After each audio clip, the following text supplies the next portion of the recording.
वो तुलसीदास जी ने श्री रामचरितमानस में कहा है, धीरज धर्म मित्र और नारी, आपतकाल परख विचारी। इसका मतलब है कि जब संकट का समय हो तो तुम्हारी परीक्षा की घड़ी है, तुम्हारे इम्तिहान का पल है। धीरज, धर्म, मित्र और नारी, 4 चीज़ों की परीक्षा होती है। धीरज की यानी कि संयम की, पेशेंस की, ज़र्फ की, धर्म की, मित्र की। सबसे पहला जो शब्द आया है वह धीरज आया है।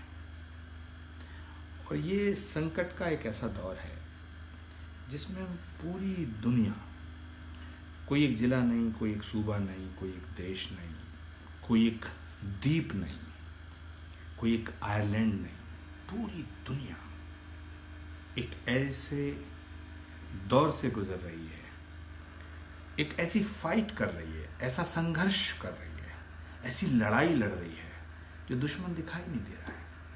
और दुश्मन छोटा नहीं है, बहुत ताकतवर है, बहुत बड़ा है। लेकिन विडंबना यह है कि दिखाई नहीं देता है। अपार शक्तिशाली है लेकिन दिखाई नहीं देता है। जैसे मृत्यु दिखाई नहीं देती है, समय दिखाई नहीं देता है। तो ये जो दौर है ये आपके संयम की परीक्षा का दौर है।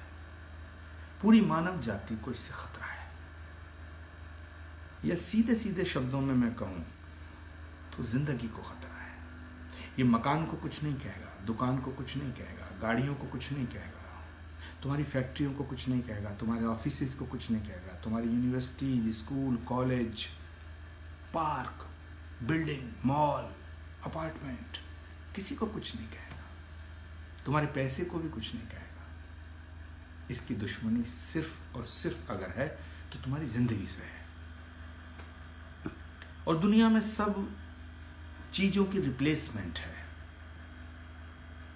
जिंदगी की कोई रिप्लेसमेंट नहीं है। जिंदगी इररिप्लेसेबल लॉस है। अगर चली गई तो फिर नहीं लौटती। सूफी, संत, महात्मा, ऋषि, मुनि, ध्यानी, ज्ञानी, राजा, रंक, फकीर, कोई इससे बच नहीं पाया।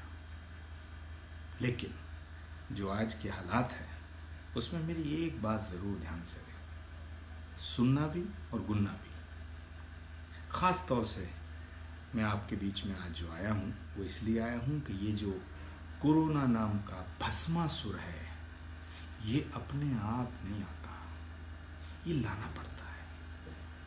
तुम इसे अपने घर में मत लाना, तुम इससे खिलवाड़ मत करना। इससे खिलवाड़ करने का मतलब है तुम अपनी मौत को दावत दे रहे हो।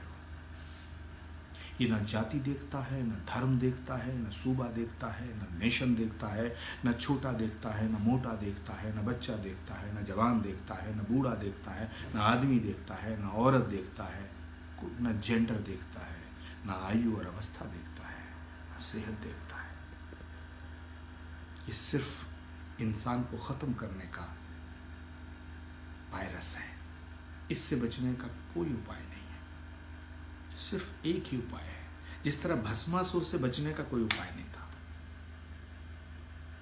भगवान को भी परेशान कर दिया था उसने।